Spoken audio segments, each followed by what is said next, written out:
Good evening दोस्तों। मैं संतोष Gupta Gupta math classes पर आप सभी का स्वागत करता हूं। जैसा कि आप जानते हैं आज क्या है, आज बुधवार है और बुधवार को हमारा एमपी पुलिस पीवाईपी सेशन चलता है। जो एमपी पुलिस की कांस्टेबल की तैयारी कर रहे हैं, जिन्हें लगता है नहीं मुझे एमपी पुलिस में जाना है, उन लोगों के लिए ये सेशन बहुत ही ज़्यादा शानदार और बहुत ही ज़्यादा इम्पॉर्टेंट है। तो आप इस सेशन को एंजॉय करें अच्छे से, शुरू से लेकर आखिरी तक इस क्लास को देखें। जो स्टूडेंट क्लास को पहली बार देख रहे हैं वो लोग चैनल को सब्सक्राइब करें। अगर आपको क्लास पसंद आ रही तो इसे लाइक और शेयर भी जरूर करें। तो अभी हमारी दो क्लास चल रही हैं।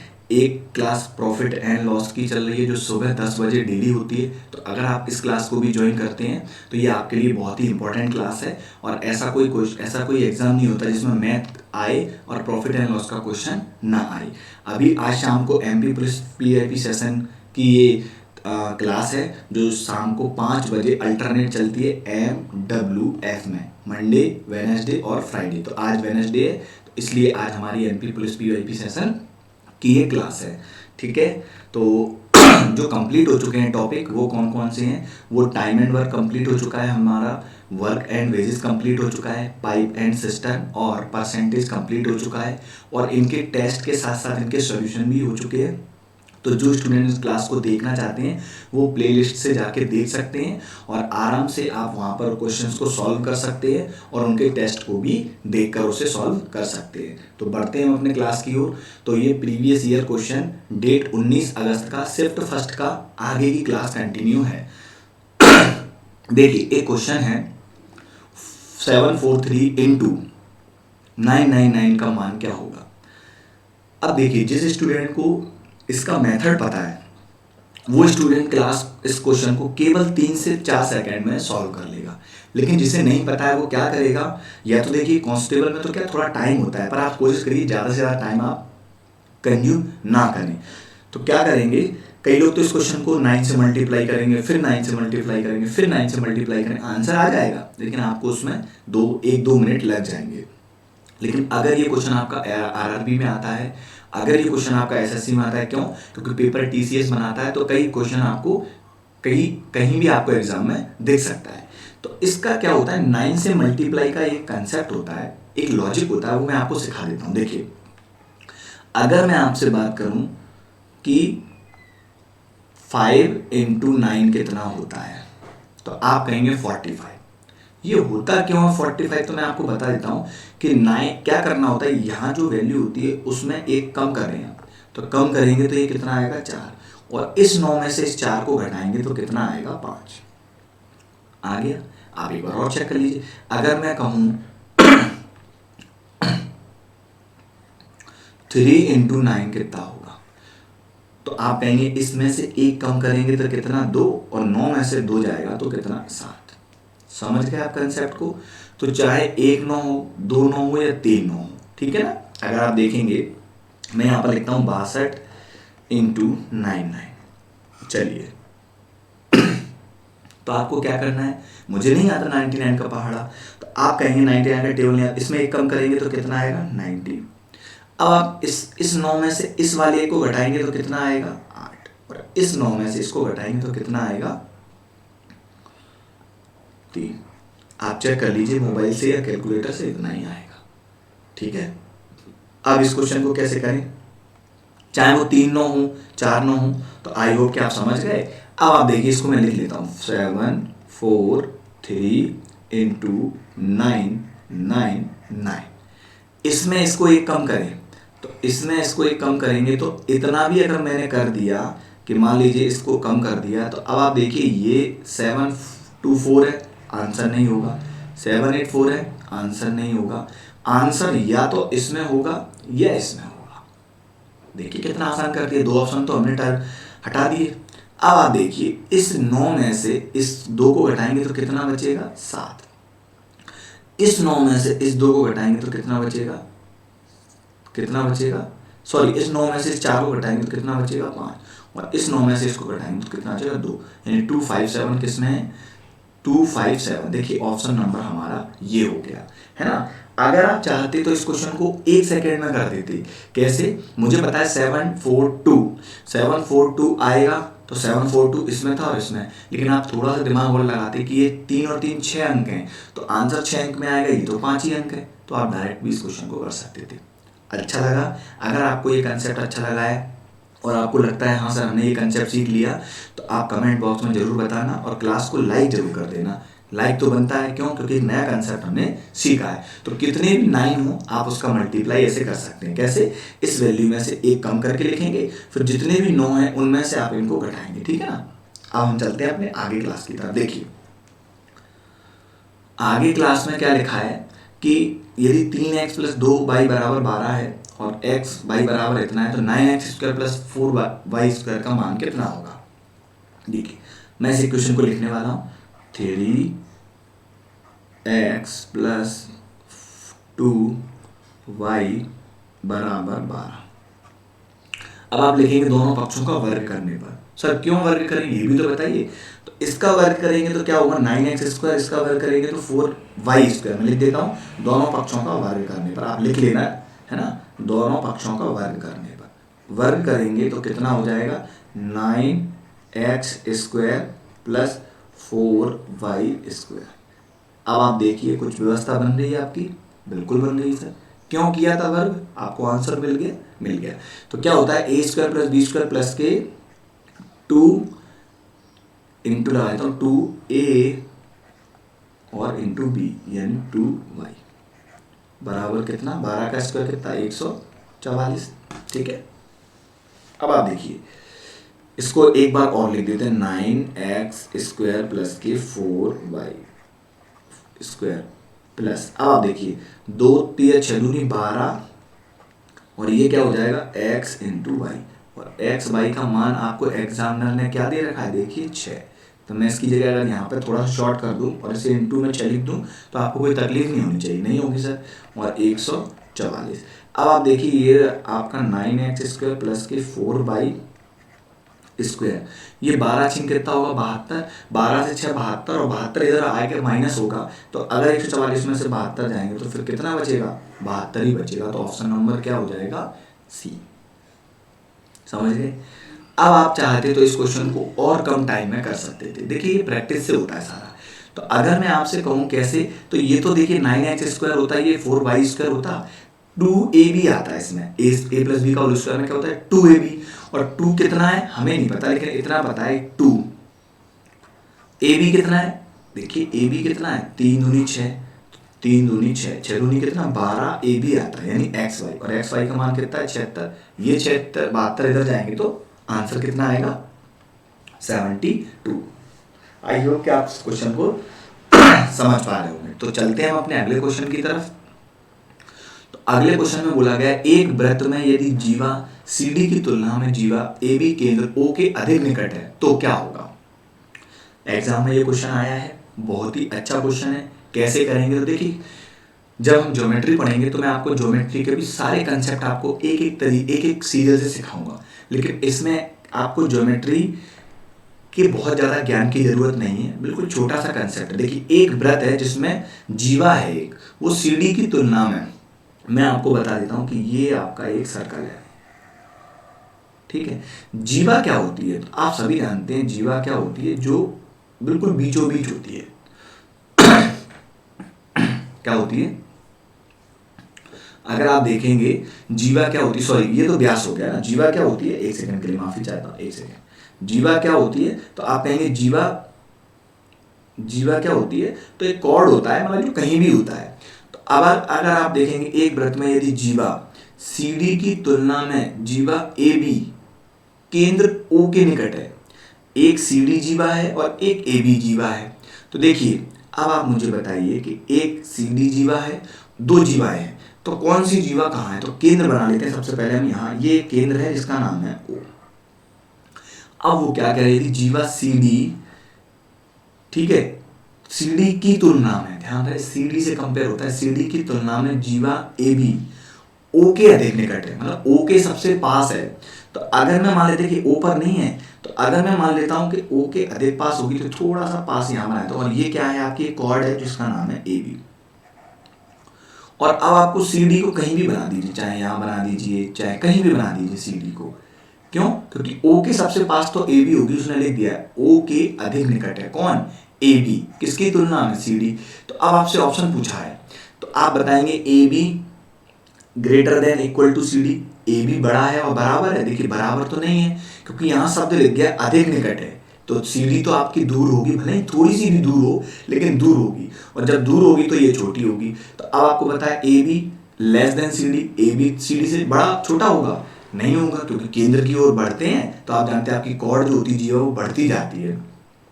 तो अब आप देखेंगे A B is greater than C D, बिल्कुल सही। क्यों? क्योंकि ए बी आपकी सी डी से बड़ी होगी, भले ही थोड़ी बड़ी हो पर बड़ी जरूर होगी, और ए बी बराबर सी डी कभी हो नहीं सकता। तो आंसर क्या आएगा?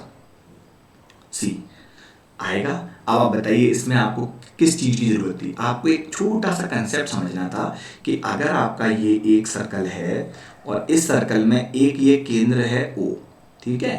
अब आपसे बोला गया था कि यदि जीवा सी डी की तुलना में जीवा ए बी केंद्र के अधिक निकट है, केंद्र के अधिक निकट का मतलब होता है बिल्कुल पास में, ऐसे गुजार दीजिए आप।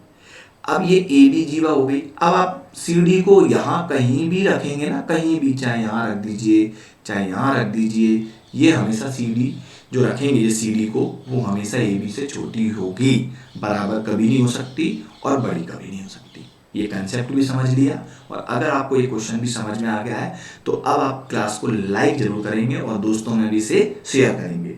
अब हम चलते हैं अपने अगले क्वेश्चन की तरफ। देखिए मेरी आयु 12 वर्ष के बाद उस आयु की 3 गुनी हो जाएगी जितनी 4 वर्ष पूर्व थी। गारंटीड दे रहा हूं 100 बच्चों में से मुश्किल से 5-7 बच्चे इस क्वेश्चन का आंसर देते हैं, क्योंकि ये लैंग्वेज ही ऐसी है कि उसको समझ ही नहीं पाते वो लोग। लेकिन जब तक कंसेप्ट अगर आपके क्लियर नहीं होंगे तब तक आप किसी भी चीज को समझ नहीं पाएंगे। कंसेप्ट क्या कहता है? देखिए मेरी आयु 12 वर्ष के बाद, 12 वर्ष के बाद आज क्या है मेरी आयु? तो आज मैं मान लेता हूं मेरी आयु भैया आज x है, ये आज की है यानी प्रेजेंट की, x मान ली। अब 12 वर्ष बाद क्या होगी? क्वेश्चन को देखिए, आपको पढ़ने के लिए किसी फॉर्मूले किसी ट्रिक की जरूरत नहीं है। आज मेरी आयु x है तो 12 वर्ष के बाद तुरंत आप समझ गए सर x + 12, बिल्कुल है। 12 वर्ष के बाद उस आयु की 3 गुनी हो जाएगी। किस आयु की? पढ़िए आगे, जितनी 4 वर्ष पूर्व थी।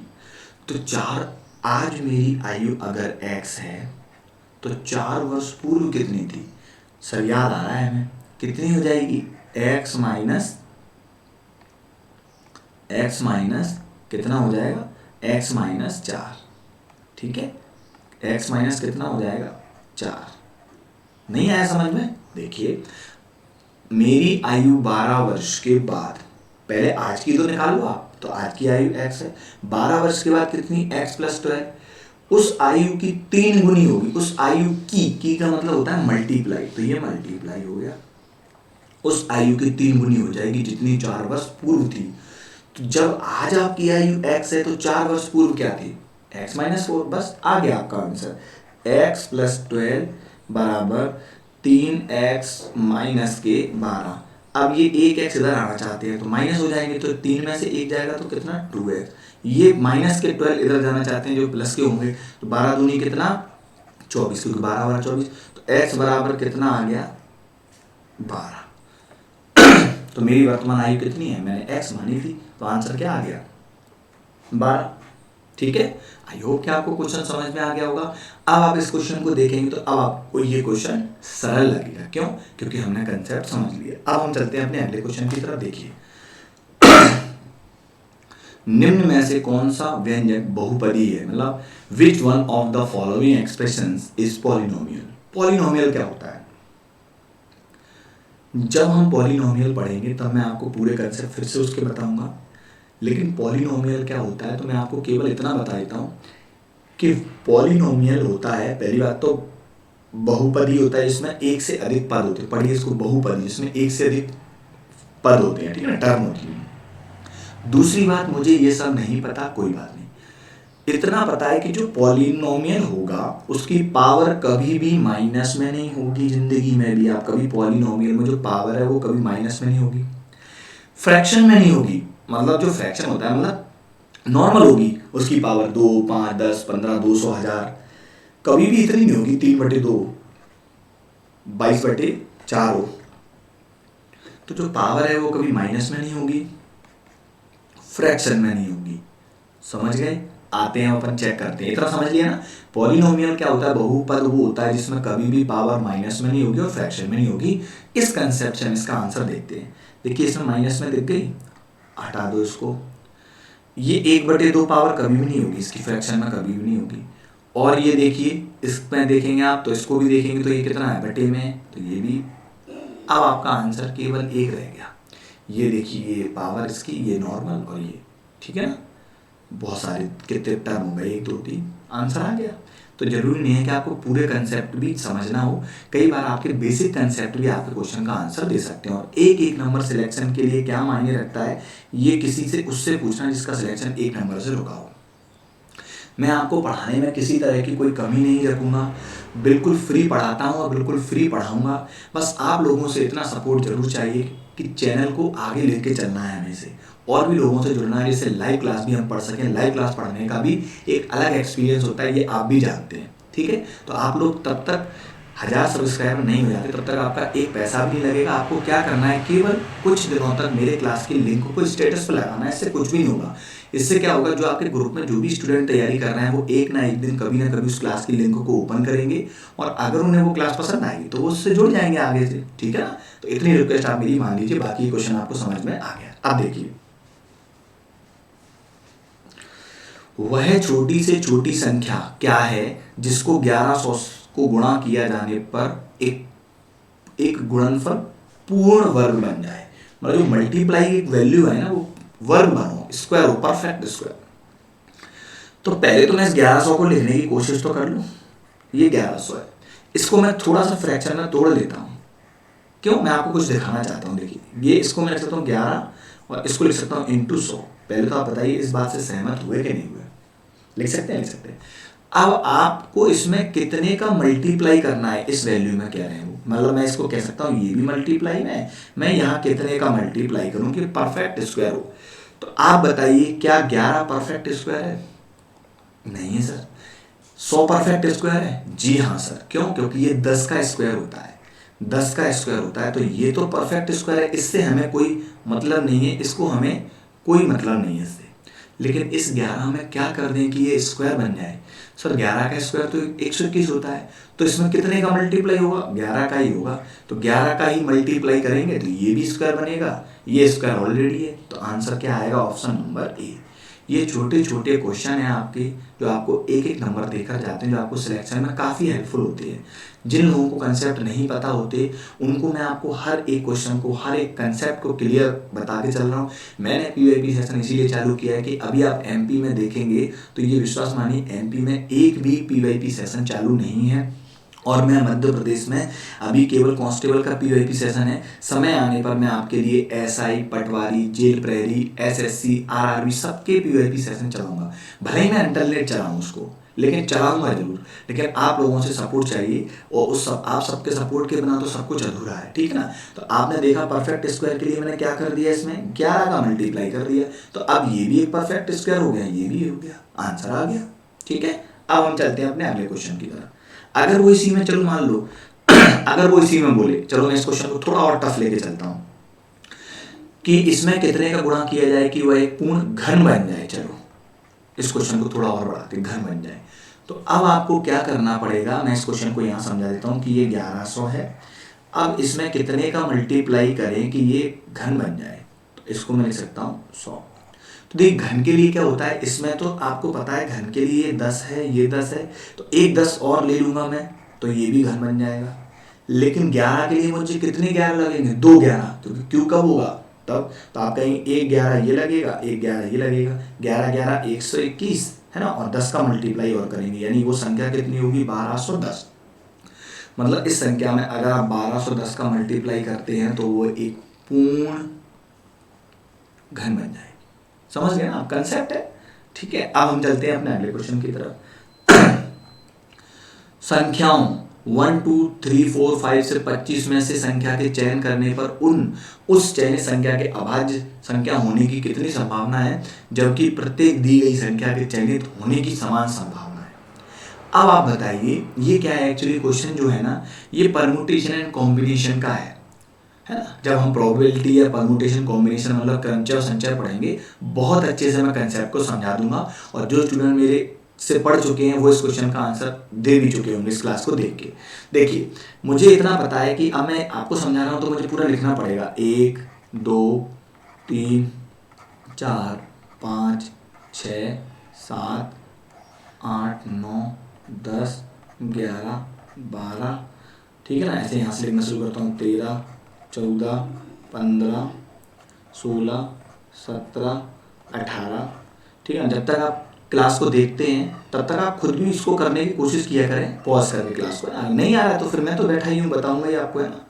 ये देखिए 25, सबके सब में कॉमा लगाया, संभाल लीजिए। देखिए अब ये 25 तक है, तो अब इसमें आपको अभाज्य संख्या कितनी होने की संभावना है, जबकि दी गई संख्या के चयनित होने की इक्वल वो है।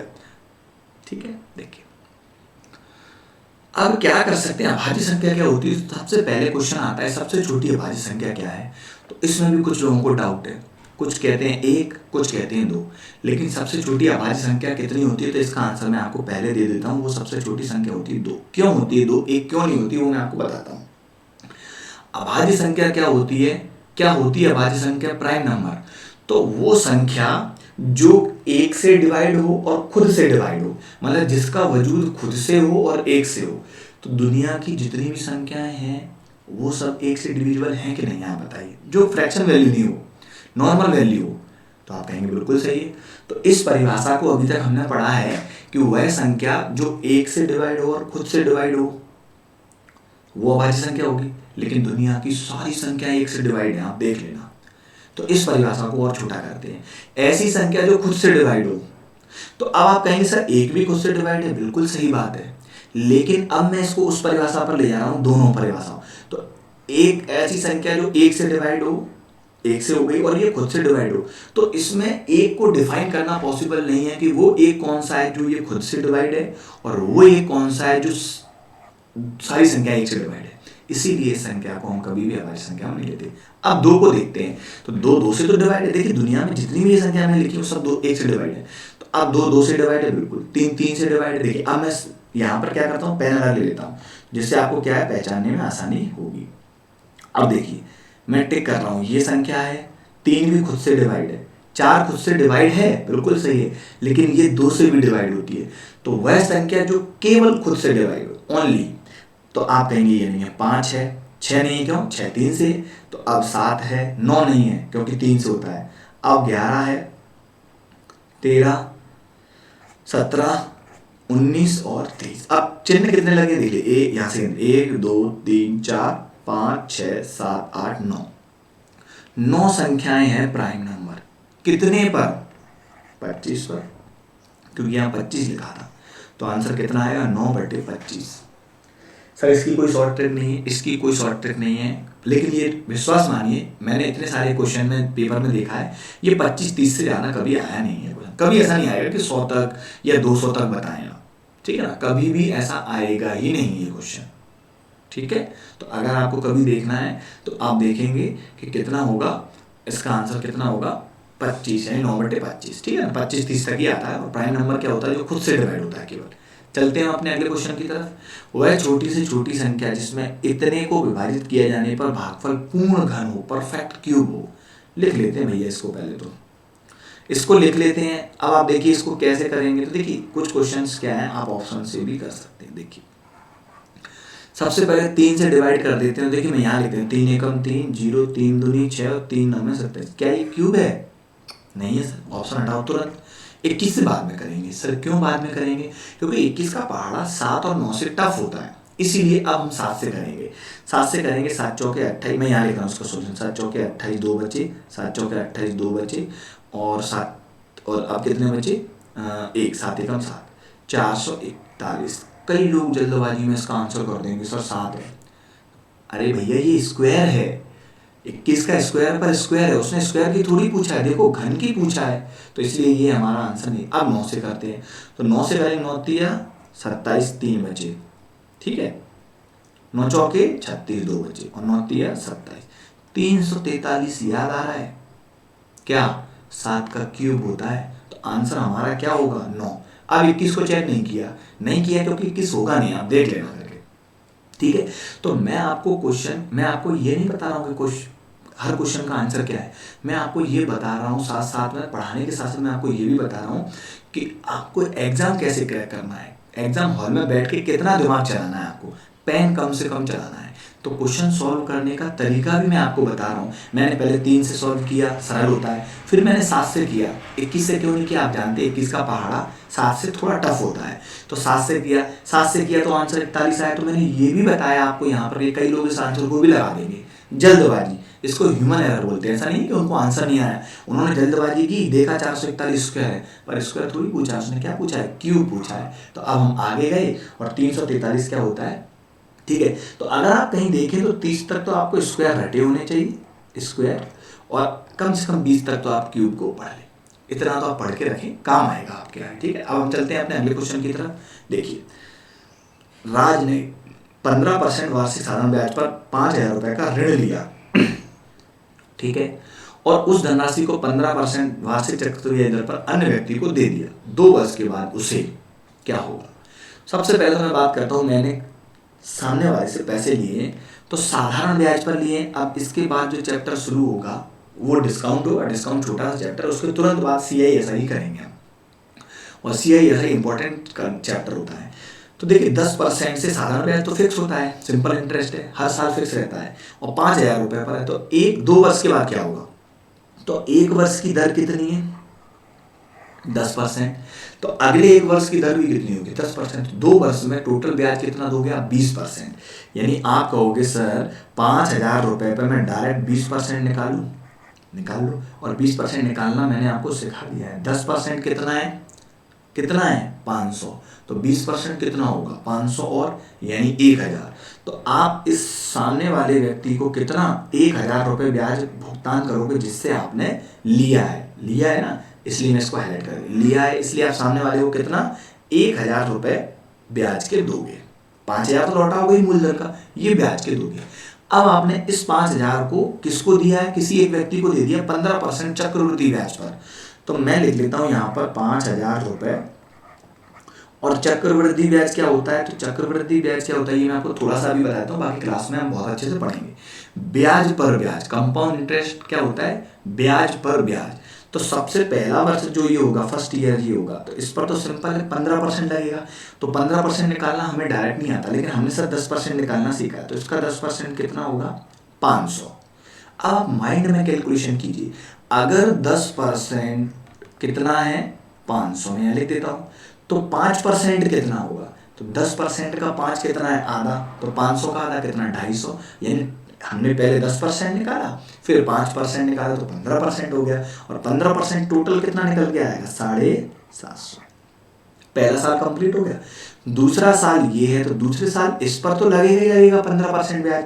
कितना लगेगा? अब आपको निकालना नहीं है, क्यों? क्योंकि ये निकला हुआ है। अब आपको जब अगले साल, जब दूसरी साल कंप्लीट होगी, तो ये जो ब्याज है पहले का, इस पर भी तो ब्याज लगेगा, तभी तो इसका नाम कंपाउंड इंटरेस्ट है, चक्रवृद्धि ब्याज, ब्याज पर ब्याज। तो अब आप कहेंगे सर 7500 का, इसका 750 का 15% निकालेंगे, तो इसका 15% निकाल लेते हैं। 15% आएंगे तो नीचे 100, तो आप एक जीरो इसकी हटाइए। 15 पंजे 75 की 5 हासिल कितनी आ गई? 75 की 5 हासिल 7, 15 सत्ते 105, 105 और 7 112, 112। 10 लगाए तो पॉइंट लगा दिए, यानी आप कहेंगे आपको इतना ब्याज और मिलेगा सामने वाले से, यानी टोटल कितना हो गया? तो अगर मैं देखूं, देखिए 750, 750 कितने? 1500, 1500 और 100, ये 1612 रुपये 50 पैसे, यानी आपको सामने वाले से कितना मिलेगा? 1612 रुपये और 50 पैसे। अब आप सामने वाले से इतना ब्याज लोगे, और जिससे लिया उसको 1,000 दे दोगे, तो इसका डिफरेंस ही तो आपका एक लाभ है, डिफरेंस ही तो आपका प्रॉफिट है। कितना डिफरेंस है ये दिख रहा है क्लियर? 612 रुपये 50 पैसे का, 612 रुपये 50 पैसे का लाभ होगा, हानि नहीं होगी, ठीक है, आई होप कि आपको ये समझ में आ गया होगा। अब हम चलते हैं अपने अगले क्वेश्चन की तरफ। देखिए, यदि एक वर्ग का क्षेत्रफल 16 वर्ग सेंटीमीटर है तो वर्ग की भुजाओं के मध्य बिंदुओं को जोड़ने वाली रेखाओं से निर्मित वर्ग का क्षेत्रफल क्या होगा। ठीक है, कैसे करें सर इस क्वेश्चन को, ये सेंटीमीटर है, इसको ना 2 से हटा के इसको सेंटीमीटर लिख लेना, ठीक है, कोई बात नहीं। अब आप देखिए एक वर्ग का क्षेत्रफल, तो वर्ग क्या होता है तो मैं आपको थोड़ी सी डेफिनेशन अभी बता देता हूँ, बाकी फिर हम इसको जब हम मेंसुरेशन पढ़ेंगे ना 2D और 3D उसमें इसको अच्छे से पढ़ेंगे। देखिए वर्ग क्या होता है, जिसकी सभी भुजाएं क्या होती हैं, बराबर होती हैं, चारों भुजाएं बराबर। और वर्ग का क्षेत्रफल क्या होता है, भुजा का स्क्वायर। तो अगर वर्ग का क्षेत्रफल होता है ए स्क्वायर और ये किसके बराबर है, 16 के, तो मैं इसको आपको पूरे कंसेप्ट से बता रहा हूँ। तो ए का मान कितना आ जाएगा, 4, यानी ये जो पूरी भुजा है ये आपकी कितनी आ गई, 4। तो 4 इस तरफ से 4, सब तरफ से 4 ही 4 होगी। तो वो क्या कह रहा है पढ़िए, तो वर्ग की भुजाओं के मध्य बिंदुओं, यानी मध्य बिंदुओं की बात चल रही है। तो मध्य बिंदुओं का मतलब होता है यहाँ एक मध्य बिंदु होगा, एक मध्य बिंदु यहाँ, एक मध्य बिंदु यहाँ और एक मध्य बिंदु यहाँ। तो इनको जोड़ने से जो आपका वर्ग बनेगा, इस वर्ग का क्षेत्रफल बताना है अंदर वाले का। तो अब आप मुझे एक चीज बताइए, अगर ये पूरी लाइन 4 की है और मध्य बिंदु पर ये क्रॉस हो रही है तो ये 2 होगा कि नहीं होगा, बिल्कुल होगा सर, क्योंकि ये वर्ग है, भुजा बराबर है। अगर ये वर्ग है तो ये भी वर्ग की एक पूरी भुजा कितने की थी, 4, तो ये मध्य बिंदु है तो ये भी कितनी होगी, 2। अब आपके सामने एक ट्रायंगल आ गया, मैं बना देता हूँ बिल्कुल ऐसा, ये भी 2 है, ये भी 2 है, पाइथागोरस लगाएंगे तो कर्ण आ जाएगा। कर्ण कितना आएगा, मैं डायरेक्ट बताता हूँ, 2 का स्क्वायर 4 और 2 का स्क्वायर 4 यानी 8, 8 का रूट स्क्वायर क्या होगा, तो आप कहेंगे 2 रूट 2, ठीक है। कर्ण का स्क्वायर होता है, देखिए अगर आपको नहीं आया तो मैं यहाँ आपको बता देता हूँ। देखिए ये है आपका एक ट्रायंगल, मैंने निकाल लिया है बाहर, ये वाला ट्रायंगल मैंने बाहर निकाल लिया। तो ये 2 थी, ये 2 थी, ये कर्ण है तो मैं इसको ए मान लेता हूँ, और क्या कर सकते हैं। तो आप कर्ण का स्क्वायर बराबर क्या होता है, आधार का स्क्वायर प्लस लंब का स्क्वायर, ये ए स्क्वायर रहेगा, ये 2 और 2 4, 4 और 4 8 लिख देता हूँ। तो इसको क्या लिख सकते हैं, देखिए आप ए स्क्वायर, इसको लिख सकते हैं 2 का स्क्वायर और 2 इंटू 2 लिख सकते हैं। तो स्क्वायर से स्क्वायर कट जाएगा तो इस पर रूट आ जाएगा, तो ये ए बराबर क्या आएगा, 2 रूट 2। सिंपल है, वैसे ये मैं आपको बहुत अच्छे से समझाऊंगा, ठीक है। तो ये भुजा कितने की आ गई, ये आ गई 2 रूट 2। बस अब आप ये जो वर्ग बन रहा है ये भी एक वर्ग है, तो इसको मैं सीधा कर दूं कि आप उल्टा ही देखना चाहते, चलो मैं उसको उल्टा ही बना देता हूँ। तो ये भी क्या है, एक वर्ग है और इसकी एक भुजा कितने की, 2 रूट 2 की। तो इसका क्षेत्रफल क्या होगा, इसका क्षेत्रफल होगा सर भुजा का स्क्वायर। भुजा का स्क्वायर का मतलब होता है इसका स्क्वायर। तो 2 का स्क्वायर तो हमें पता है 4 और रूट 2 का स्क्वायर कितना होता है, 2। आंसर क्या आएगा, 8 सेंटीमीटर स्क्वायर। ठीक है, आई होप कि ये क्वेश्चन समझ में आ रहे होंगे। आप देखिए पूरा मैथ पढ़ रहे हैं और इसमें आपको कोई नए फॉर्मूले की ज़रूरत नहीं पड़ रही है, बस केवल हम कंसेप्ट समझते जा रहे हैं। तो जो लोग कभी मैथ पहले नहीं पढ़े हैं वो केवल PYP सेशन भी देखते रहें, तो मेरी इस बात की गारंटी है कि एक समय के बाद कुछ ही समय में आप इन क्वेश्चंस को सॉल्व करना सीख जाएंगे, क्योंकि इसमें हम हजारों टाइप के क्वेश्चंस करेंगे। ठीक है, तो आज आपका ये शिफ्ट फर्स्ट जो थी 19 अगस्त की शिफ्ट फर्स्ट थी वो आपकी कंप्लीट हो गई। एक आध क्वेश्चन रह गया होगा तो मैं देख लेता हूँ, बाकी ये शिफ्ट आपकी कंप्लीट हो चुकी है मैथ की। ठीक है ना, अब कल जब हम अगली फ्राइडे को इसकी क्लास पढ़ेंगे तब ये 19 अगस्त का ही पेपर रहेगा, लेकिन शिफ्ट कौन सी होगी, सेकेंड। शिफ्ट कौन सी होगी, सेकेंड। तो फ्राइडे को भी ये क्लास बहुत इंपॉर्टेंट होगी और एक नया पेपर शुरू होगा। ठीक है ना, पुलिस कांस्टेबल का। ठीक है ना, तो जो लोग इस क्लास को सोच रहे हैं कि क्या हमारे लिए इम्पोर्टेंट है, तो वैसे तो ये क्लास सभी के लिए इम्पोर्टेंट है, कितनी तो आप समझते हो। पेपर TCS बनाता है, इस बात को आप समझ जाइए, टाटा कंसल्टेंसी सर्विस। ये आपके RRB से लेके आपके कांस्टेबल तक के पेपर बनाता है, SSC CPO सबके पेपर। तो आप अगर प्रीवियस ईयर के पेपर की जितनी प्रैक्टिस करेंगे उतना ज़्यादा आपको कॉन्फिडेंस आएगा। तो ये क्लास आपके लिए बहुत ज़्यादा इंपॉर्टेंट है। और लास्ट में केवल मेरी आपसे एक ही रिक्वेस्ट है, और वो ये कि आप चैनल को ज़्यादा से ज़्यादा लाइक करें, ज़्यादा से ज़्यादा सब्सक्राइब करवाएं, ज़्यादा से ज़्यादा शेयर करें, और क्लास की लिंक को आप अपने दोस्तों को अपने स्टेटस पर लगा के रखें। इससे आपको पैसे बिल्कुल नहीं लगेंगे, मुझे थोड़ा सपोर्ट मिल जाएगा, और जिससे अपने 1000 सब्सक्राइबर हो जाएंगे। जिस दिन 1000 सब्सक्राइबर हो गए उसके बाद अपन आराम से अपनी क्लास को लाइव पढ़ेंगे, तो आपको भी बहुत अच्छा लगेगा और मुझे भी अच्छा लगेगा पढ़ाने में। आई होप कि आपको सारी बातें समझ में आ रही होंगी। और जिन स्टूडेंट ने अभी तक पुरानी क्लासेस नहीं देखी हैं जितनी भी, वो प्लेलिस्ट से जाके देख सकते हैं। और मैं आज आपको जो लिंक दे रखी है डिस्क्रिप्शन में, वो एक तो टेलीग्राम की लिंक दे रखी है, तो टेलीग्राम भी आप ज्वाइन कर लीजिए, जिसमें आपको पीडीएफ वगैरह एग्जाम खत्म होने, जैसे प्रीवियस ईयर का पेपर खत्म हो गया तो अब आपको पीडीएफ में आज आपको दे दूंगा 100%, ठीक है। तो उसमें आपको पीडीएफ मिल जाएगी, टेलीग्राम की लिंक मिलेगी, और जितने भी चैप्टर कंप्लीट हो रहे हैं उनकी फर्स्ट वीडियो की लिंक मिलेगी, और जो आज ये क्लास हुई है इसकी जस्ट पहले वाली लिंक मिलेगी, ठीक है। तो आई होप कि आपको सारी चीज़ें समझ में आ रही हैं। बाकी की क्लास की बात हम अगले दिन की क्लास में करेंगे, यानी अब ये क्लास कब होगी, पीवाईपी सेशन की फ्राइडे को, ठीक है। Thank you very much.